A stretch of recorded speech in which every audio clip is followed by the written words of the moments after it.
Assalamu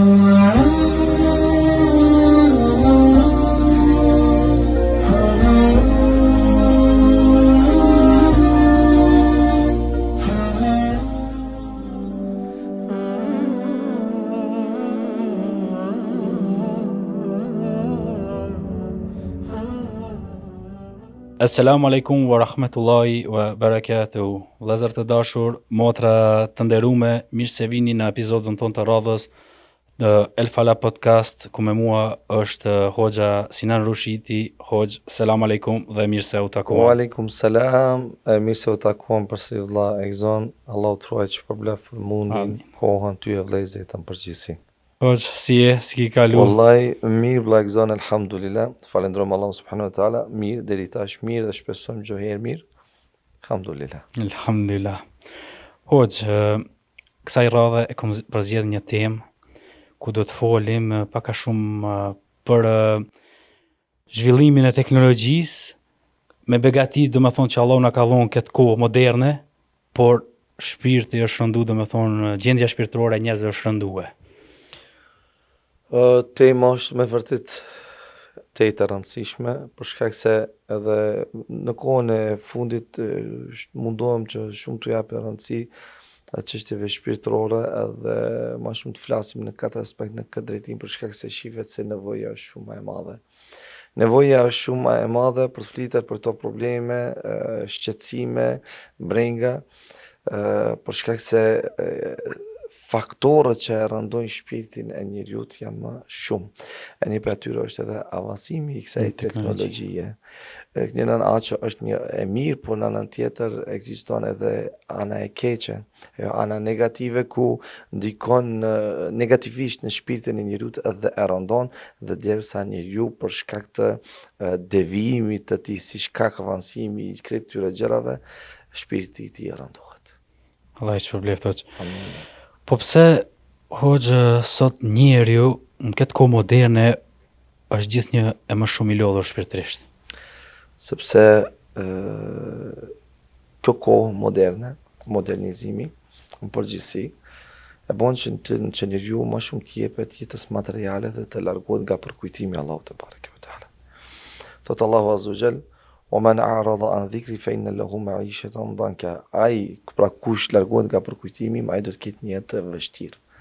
Cila është ajo jetë e vështirë, ose si është ajo jetë e vështirë të cilën e jeton që e ka njeriu?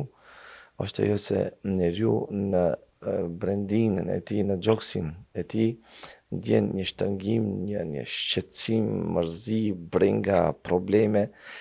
Po pse e gjithë kjo? Për shkak të strëngarkimit të njeriut me mëkate, me gjuna, me harame, si shkak i dhënjes mas jetës materiale, jo në atë aspekt se nuk duhet të punoj me të levin, subhanallah, se Islami është të cilë e mëson, por të jepesh që shumë kësaj jetë, kësaj bote që është kalimtare, t'ja kthesh shpinën asaj bote që është e përhershme, edhe që shumë me pas një shpresë afatgjate, normal kjo ja rëndon shpirtin njeriut. Pra, ankthi, zbrastia, lodhja, krejt këto pa pikë dyshimi, lodhja shpirtërore janë pasojë që njeriu të ketë një vështirësi, të jetë në një gjendje të rëndë shpirtërore, e krejt këtë e bën për shkak se është largu, ose e ka pkut, ose e ka rallu, varësisht sipas gjendjes së ndryshme të njerëzve, lidhen me Allahu subhanahu wa taala. Pra, ne përgjithësi ky mesazh është për mua, për ty dhe për të gjithë, se ne jetojmë në këtë kohë moderne, ne jetojmë, por nuk do thotë se jetojmë dhe se ne duhet të jepim materializmit çaq shumë dhe të harrojmë ahiretin. Sepse nëse e kishim mbajt gajlen e ahiretit, siç e mbajmë gajlen e kësaj bote, kësaj jete, i kishim zgjedh problemet e kësaj jete dhe asaj jete. Por çaq shumë që jemi dhënë mas kësaj bote, e kemi marru atë botë e ne ashtu brengat, ne ashtu problemet, ne ashtu shqetësimet, hallet e deri. Ja rëndu shpirtrat. Është rëndu shpirti, janë rëndu shpirtat e njerëzve. Allahu na falt. Amin, amin.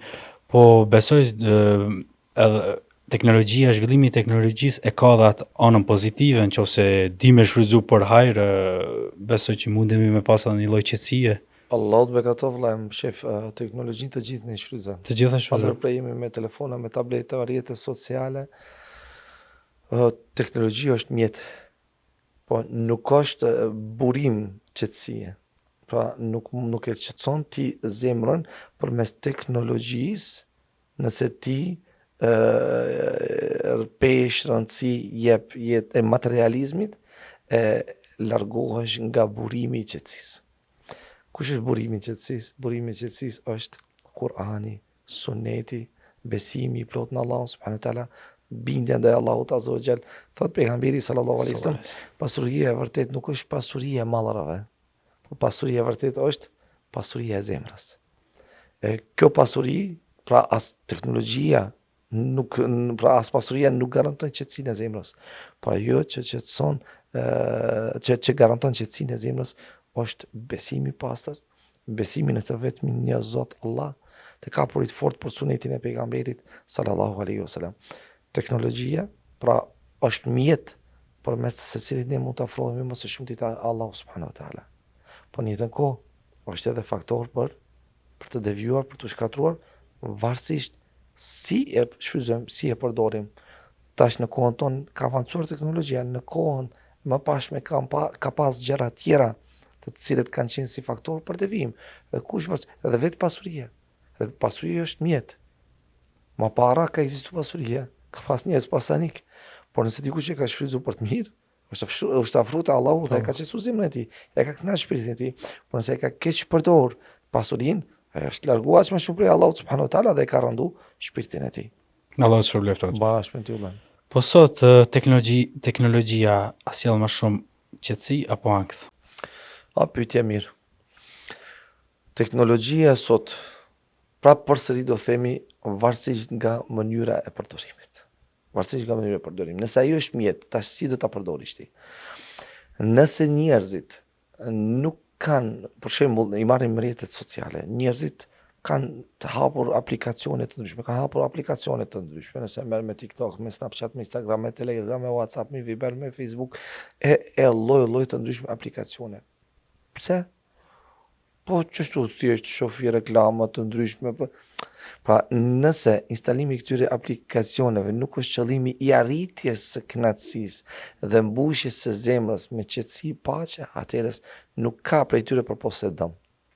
Por nëse unë i ndjek disa faqe ose disa hoxhallar ose disa thjerëz të cilët janë sebeb për rritjen e imanit tim dhe unë fitoj dhe po aq më shumë afrohem te Allahu subhanahu wa taala duke i ndjek, alhamdulillah, pra ka hajër në të. E gjokush është i vetëdijshëm për këtë gjë, dhe gjokush e din se sa për shembull Instagrami atij i sjell fajde dobi. Sa TikTok i sjell fajde dobi. Gjokush e din. Ata gjokush duhet ta llogarisë vetin e tij, sepse ne vëllaim kur flasim, kur ulemi kështu të bisedojmë dhe ti trajtojmë çështje mesele të ndryshme, ne nuk ulemi për të gjykojmë njerëzit.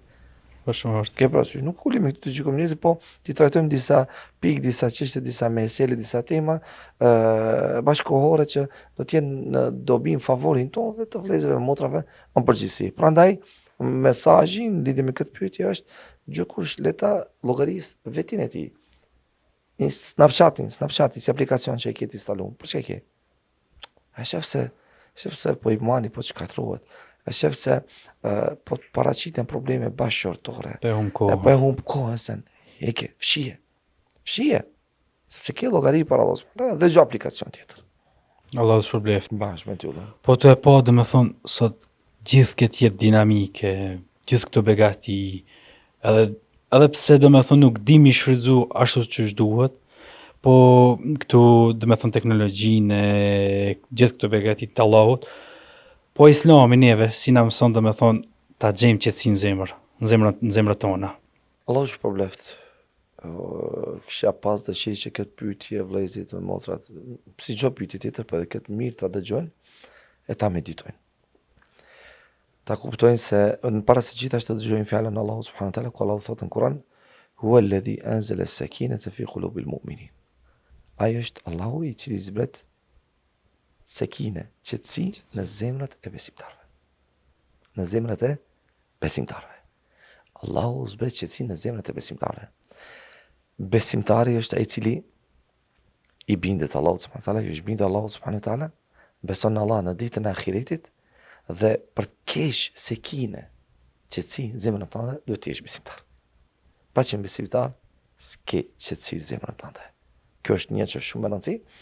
Pastaj është rezultat i qetësisë, sekines është besimi dhe afrimi me Allah subhanahu wa taala.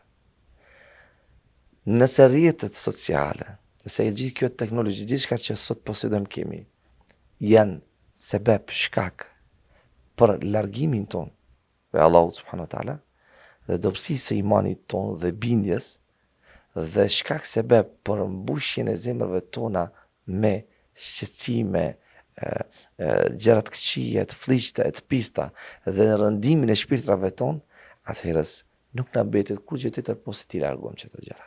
E kemi shembullin dhe si argument rastin e Sulejmanit alayhis salam, cili kishte 100 kuaj dhe kishte qef në vrapimin me kuaj. Por pjesë e kësaj dynjaje, kuajt bukur, dhe u bë shkak sebeb që pra vrapimi me kuaj ose të kalorit kohë me kuajt të prandon dielli dhe të harron adhurimin e Allahut. Edhe tha, ani pjesë e kësaj dynjaje kam më largu prej Allahut, çka bëni? Me një udhëroj që ti prej. Ti therin. Pse? Për shkak se u bon sebeb kuajt, kjo begati, kjo dhunti, kjo e mirë, që ajt largohet prej Allahut. Çdo gjë që ne i tërheq zemrat, është fitne për ne, dhe po shohim se po e dobëson imanin ton, nuk na betet kurrë gjë tjetër posa ta largojmë. E sheh vllai e motra ime se Snapchati po ta merr kohën, TikToki po ta merr kohën, Kuranin se të mësu, Kuranin se të lezu, Allahun dhikr se të e bë, namazin e të anashkalu. Nuk të mbetet kurrë gjë tjetër posa ti largosh ato gjëra. Sepse si tu pa hajër fajte për tyre. Por pose bile, pos këtyre gjërave që të largon prej Allahut, të ka largu prej njeriut më të afërt, prej burrit, ose të ka largu prej gruas. Tamam? Rinë në salon, gruaja ka shku, është tri të bën gjumë, ti vazhdon të nesh në salon duke pa gjëra të ndryshme, duke i përcjell rrjetet sociale, TikTok, çka kanë postuar të tjerët, ose kundërta buri në shtrat e pret gruan e tij, e vazhdon të përcjellë njerëzit, burrat e tjerë në rrjetet sociale. Tu nuk ka kurrë gjë tjetër posa keq, posa shqar. Dhe kjo sjell probleme në jetën bashkëtorë.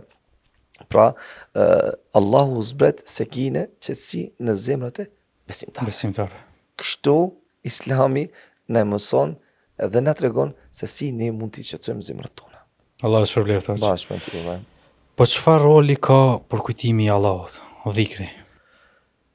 Dhikri, të përmendurit Allahut subhanahu wa taala, është burimi kryesor i jetës shpirtërore. Se Allah thotë në Kur'an, "Ala bi dhikrillahi tatma'innul qulub." Pra, me të vërtet, me përkujtimin e Allahut, zemrat qetësohen. Kush don qetësimin e zemrës? Bërum. Përmend Allahun subhanahu wa taala. Bërum. Lidhu me Allahun azza wajal. Kur ke kohë, mundësi, pa ndërprej, pa ndal, ti përmendish të tjerët. Pse s'ke mundësi ta përmendish Allahun subhanahu wa taala, ai i cili të jep qetësinë, ta kënaq shpirtin, të jep lumturinë e gëzimin. Thot pejgamberi sallallahu alaihi wasallam në hadith, "Mathalu alladhi yadhkuru rabbah, wa mathalu alladhi la yadhkuru rabbah, kamathali al-hayy wal-mayt." Shembulli i atij që e përmend Zotin e tij, dhe shembulli i atij që nuk e përmend Zotin e tij, sikur shembulli i të gjallit me të vdekurin. Pra një njeri edhe pse jeton, han, pin, lëviz, punon, por nuk i teket që Allahun ta kujton, ai është i vdekur. Një trup pa shpirt. Një trup pa shpirt, nxjerrë peshkun prej ujit. Njëjtë. Pejgamberi sallallahu alaihi wasallam pak një shqetësim do kishte, një problem diçka, me njëri ja Bilal, rihna bisala, o Bilal na rato na qetëso me namaz. Allah shpërbleft. Bashkë me të vëllai. Po gjithë ky realitet, domethënë ky avancimi i teknologjisë, gjithë këto begati është një realitet që na nuk mundemi me mohue, se vetëm është të avancu shumë e më shumë ditë për ditë teknologjia. Po ne si besimtar, si musliman, si ta gjejmë domethënë qetësinë pa u largu nga ky realitet? Ne jetojmë në kohën moderne, në kohën e teknologjisë. Dhe Islami nuk kërkon izolim nga jeta. Islami nuk thotë që ne të izolohemi të mbyllemi dikund, në një tërë, në një errësirë, ose të futemi me një shpellë. Jo, nuk kërkon izolim nga jeta, por Islami kërkon të bësh një balancë mes botës dhe fesë. Ti jepesh teknologjisë, nuk dim pse, nuk di se shfrytëzon. Veçanërisht edhe unë, si hoxh, domethënë unë e du teknologjinë, edhe shfrytëzoj, rrjetet sociale shfrytëzoj, edhe do të shfrytëzohen. Edhe do të shfrytëzojnë, jetojmë në atë botë, në atë kohë, edhe xhallarët tonë përgjithësi, si thirrsa ne shfrytëzojmë, por duhet të bëjmë një balancë mes së bote dhe fesë. Pra, këtë balancë ne e bëjmë përmes namazit, përmes sabrit, durimit dhe besimit në kaderin, në caktimin e Allahut te bareke ve teala. Thot Allah subhanahu wa taala: "Wasta'inu bis-sabri was-salah." Kërkoni ndihmë me durim dhe namaz.